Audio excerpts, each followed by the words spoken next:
हरे कृष्ण, राधे राधे।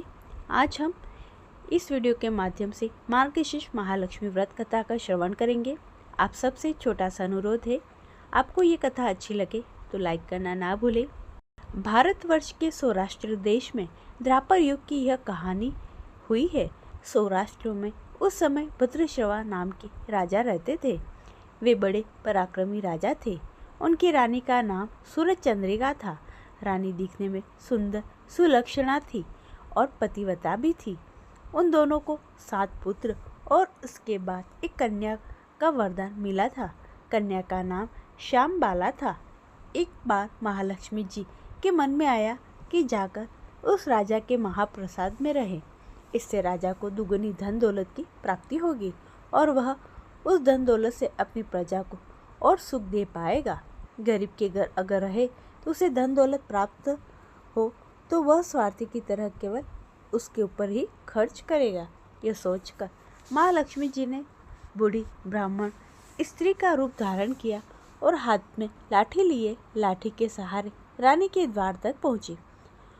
उन्होंने बूढ़ी औरत का रूप धारण किया था और उनके चेहरे पर देवी का तेज था। उन्हें देखते ही एक दासी सामने आई। इसने इनका नाम, धाम, काम और धर्म पूछ डाला। वृद्ध ब्राह्मण का रूप धारित माता लक्ष्मी ने कहा, बालिके, मेरा नाम कमला है। मेरे पति का नाम भुवनेश है। हम द्वारिका में रहते हैं। तुम्हारी रानी पिछले जन्म में एक वेश्य की पत्नी थी। वह वेश्य गरीब था। दरिद्र के कारण हर रोज घर में झगड़े होते थे और उसका पति रोज उसे मारता था। इन बातों से तंग आकर वह गौर छोड़कर चली गई थी तथा वह जंगल में खाली पेट भटकने लगी। उसकी इस दुर्दशा पर मुझे दया आई। तब मैंने उसे सुख संपत्ति देने वाली श्री महालक्ष्मी की कथा सुनाई। मेरे कहने पर उसने श्री महालक्ष्मी का व्रत भी किया। श्री महालक्ष्मी प्रसन्न हुई और उसकी गरीबी दूर हुई। उसका घर संसार, दौलत, संतति, संपत्ति से भर गया। बाद में पति पत्नी दोनों परलोक सिधार गए। लक्ष्मी व्रत करने के कारण वे लक्ष्मी लोक में रहे। उन्होंने जितने साल महालक्ष्मी का व्रत किया उतने ही हजारों साल उन्हें सुख भोग मिला। इस जन्म में उसका जन्म राजघराने में हुआ है, परंतु वह श्री महालक्ष्मी का व्रत करना भूल गई है। उसे यह याद दिलाने मैं यहाँ आई हूँ। बुढ़िया की बातें सुनकर दासी ने उन्हें प्रणाम किया तथा श्री महालक्ष्मी का व्रत किस तरह किया जाए इस प्रकार बुढ़िया से पूछने लगी। बुढ़िया रूप धारण किए हुए श्री महालक्ष्मी माता ने दासी को पूजा की विधि और महिमा बताई। इसके बाद दासी माता को प्रणाम कर रानी को बताने अंदर चली गई। राजवैभव में रहते हुए रानी को अपने ऐश्वर्य का बहुत घमंड था। संपत्ति और अधिकार की वजह से वह उन्मत्त हो गई। दासी द्वारा बताई गई बुढ़िया की बात सुनकर वह आग बबूला होकर राजद्वार पर आकर बुढ़िया रूपी महालक्ष्मी पर बरस पड़ी।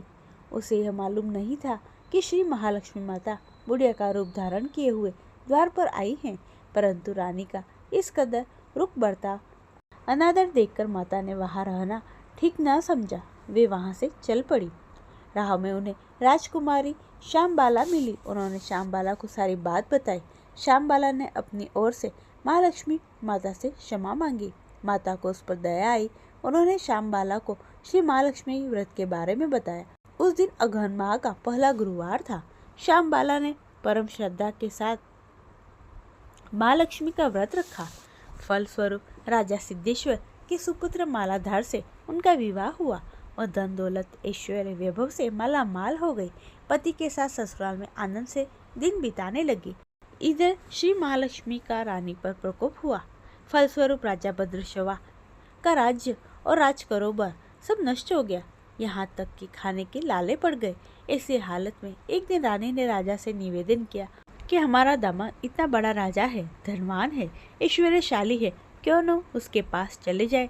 अपना हाल उसे बताते हैं, वह जरूर मदद करेगा। इस बात पर राजा भद्रश्रवा दामाद के पास रवाना हुए। राज्य में पहुंचकर एक तालाब के किनारे थोड़ी देर विश्राम करने के लिए ठहरे।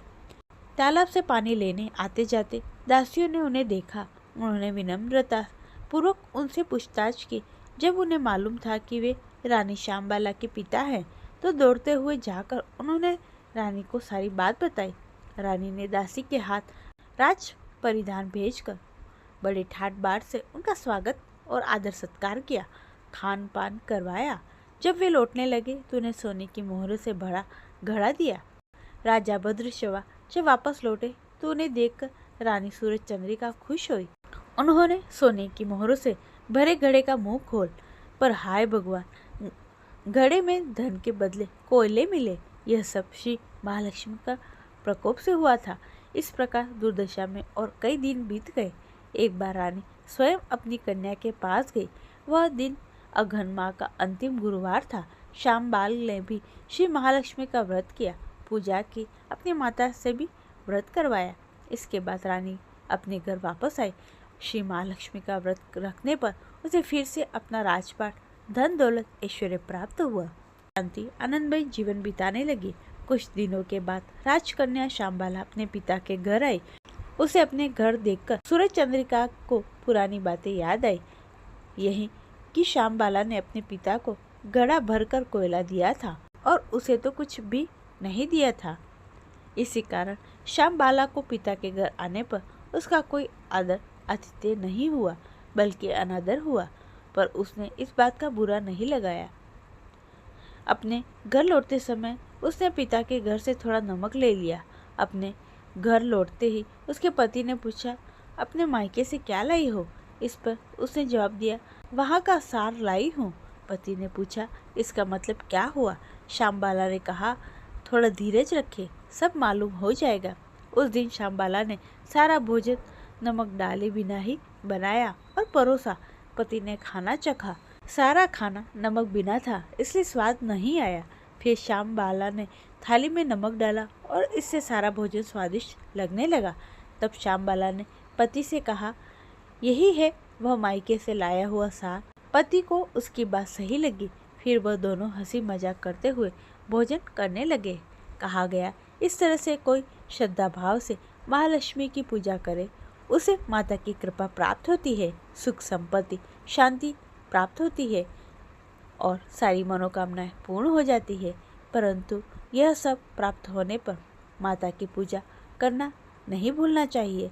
हर गुरुवार को यह व्रत पाठ अवश्य करना चाहिए। इस तरह से श्री महालक्ष्मी की महिमा भक्तों की मनोकामना पूर्ण करती है।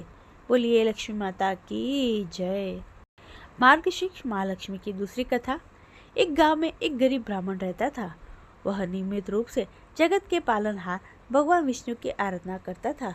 उसके पूजा भक्ति से प्रसन्न होकर भगवान श्री विष्णु ने दर्शन दिए और ब्राह्मण को वर मांगने के लिए कहा। तब ब्राह्मण ने लक्ष्मी जी का निवास अपने घर में होने की इच्छा जाहिर की। तब श्री विष्णु ने लक्ष्मी जी की प्राप्ति का मार्ग बताया। उन्होंने बताया कि मंदिर के सामने एक स्त्री आती है जो यहाँ आकर उपले थापती है। तुम उसे अपने घर आने का आमंत्रण देना, वही देवी लक्ष्मी है। विष्णु जी ने ब्राह्मण से कहा, जब धन की देवी माँ लक्ष्मी के तुम्हारे घर पधारेंगे तो तुम्हारा घर धन धान्य से भर जाएगा। यह कहकर श्री विष्णु जी चले गए। अगले दिन वह सुबह ही मंदिर के सामने बैठ गया। लक्ष्मी जी उपले थापने के लिए आए। ब्राह्मण ने उनसे अपने घर पर आने का निवेदन किया। ब्राह्मण की बात सुनकर लक्ष्मी जी समझ गए कि यह सब विष्णु जी के कहने से हुआ है। लक्ष्मी जी ने ब्राह्मण से कहा, मैं चलूंगी तुम्हारे घर, लेकिन इसके लिए पहले तुम्हें माँ लक्ष्मी का व्रत करना होगा। 16 दिनों तक व्रत करने और 16वें दिन रात्रि को चंद्रमा को अर्घ देने से तुम्हारा मनोरथ पूर्ण होगा। ब्राह्मण ने देवी के कहे अनुसार व्रत और पूजन किया और देवी को उत्तर दिशा की ओर मुँह करके पुकारा। इसके बाद महादेवी लक्ष्मी ने भी अपना वचन पूर्ण किया। मान्यता है उसी दिन से इस व्रत की परंपरा शुरू हुई थी। ये थी अघन मास मार्गशीर्ष मास से जुड़ी हुई माँ लक्ष्मी व्रत कथा। आशा करती हूँ आपको अच्छी लगी होगी। इसे लाइक करें, चैनल को सब्सक्राइब कर ले, कमेंट में जय माँ लक्ष्मी लिखना ना भूले। सभी भक्तों को प्रेम भरा राधे राधे।